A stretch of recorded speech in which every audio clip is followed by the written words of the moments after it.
Hi, this is Jason from Horrific Nightmares. Welcome back to another positive spin.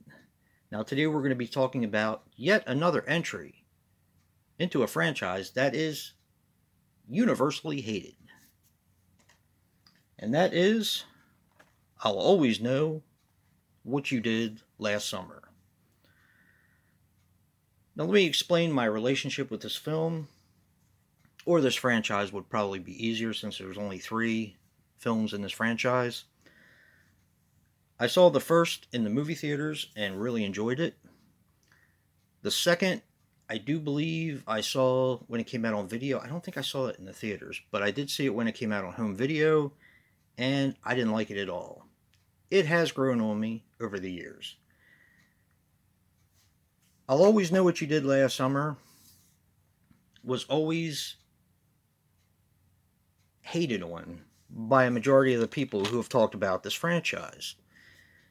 So, I stayed away from it for quite a while for that reason and that reason alone.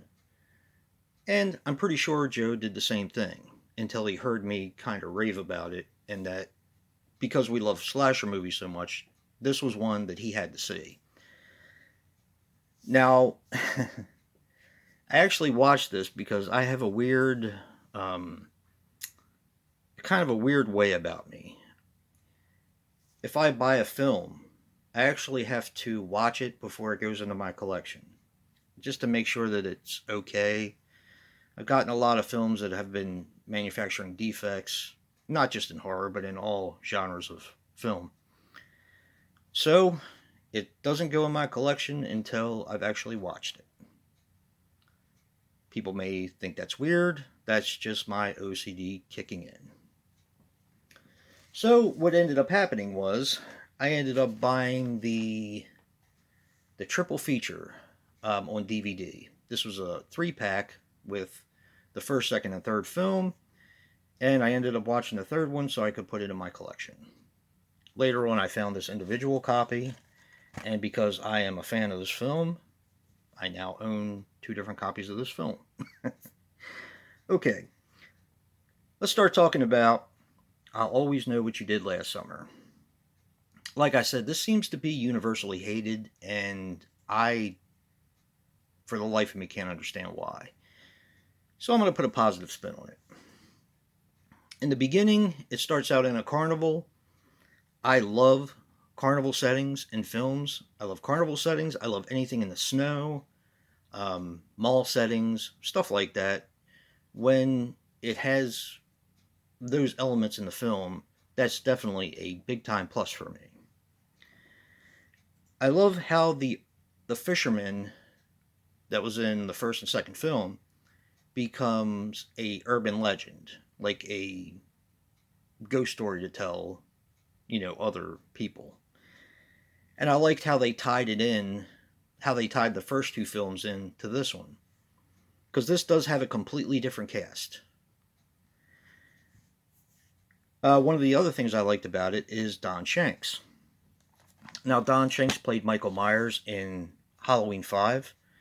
He also played in Sweet 16, another favorite of mine as far as slasher movies go.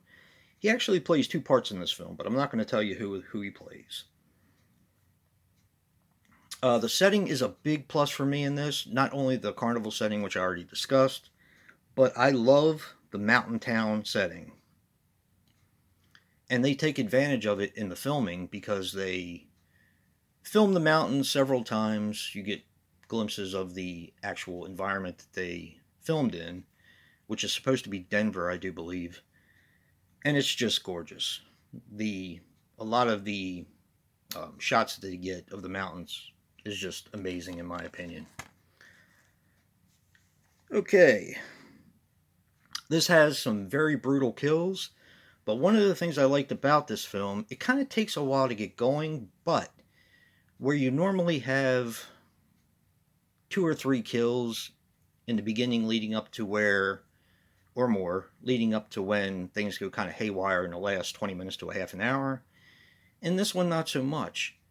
Since it's limited, it's like a limited body count, the killer terrorizes the kids as he's going.